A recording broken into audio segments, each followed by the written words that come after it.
Well, this is our time, and this is the time to capitalize on many of those segments that you spoke of, as you pointed out, that given the under-penetration, the headroom for growth in the domestic market, but more importantly also in the export market, is immense. Santosh, Iyer, like everybody else on this panel, it was a record-breaking year for Mercedes as well. Ladies and gentlemen, you want to take a guess on how many Mercedes cars were sold in 2022? And these are all priced at 1 crore plus. Anyone here who wants to take a guess on how many were sold? 2 lakh. Santosh would be on a different planet if it were 2 lakh cars. Okay, Santosh, Iyer, how many cars did you sell over 1 crore? Well, last year we did more than 60,000 cars. It was the best ever year, and thank you. And 22% of these cars were more than 1 crore of rupees, which was never happened. And pre-COVID, this used to be around 10 to 12%. So almost 70% growth on cars more than 1 crore. So the structure of the market, we see a completely different market with this change.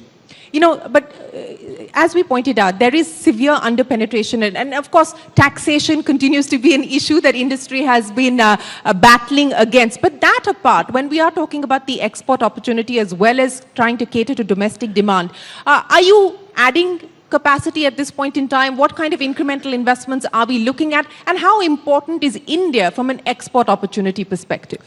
Yeah, you know, in Mercedes-Benz, we have something, India is always seen with a word called strategic patience. We have been in India strategic patience. Yeah, we have been in India for 28 years now. We were the first to set up manufacturing, and now we were the first to also start local EV production in India, in the luxury car space. So this strategic patience, now I think we all feel the time has come. The time has come for this patience to start now delivering. We have a capacity of 20,000 cars now going up to 40,000. We are investing. And apart from what we do on manufacturing, we also have a big R&D hub in Bangalore. We are employing more than 6,000 people there. And they work not only on engineering side, but they also work on software and also digitalization side. So there's a lot happening.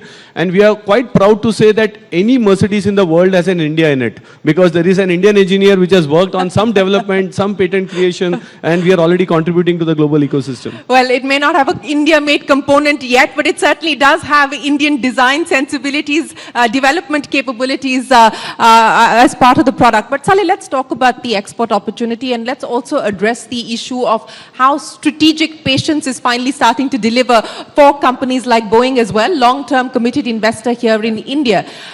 You know, from a design perspective, from a capabilities perspective, and a manufacturing perspective, explain to me what the next 5 years look like for you.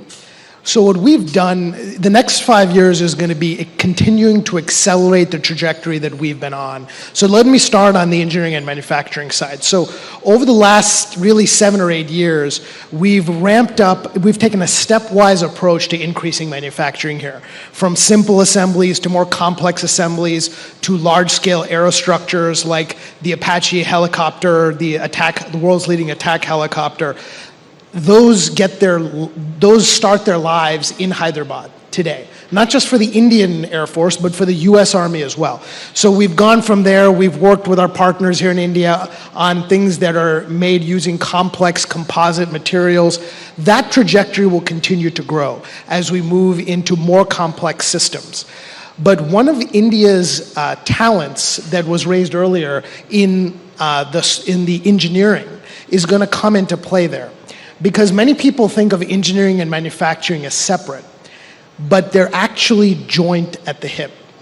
Because in the next 5 to 10 years, as airplanes continue to grow more complex, as airplanes continue to drive sustainability and advanced technologies and all of that, you're going to need partners who can help you with both the engineering and the manufacturing and build to specifications.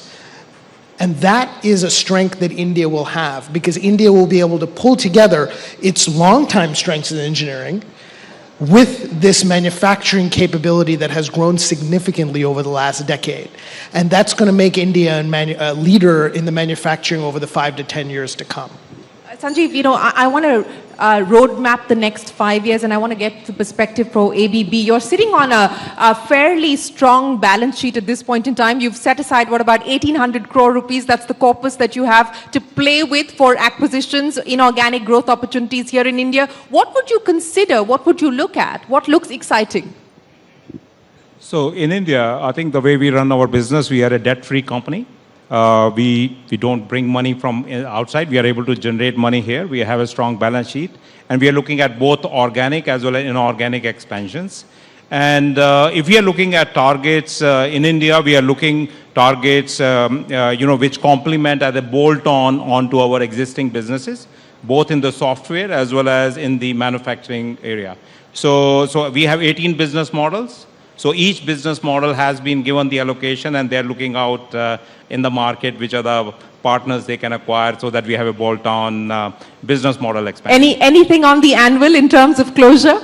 We do have a good list at the moment, but we'll definitely let you know. You'll be the first person to know.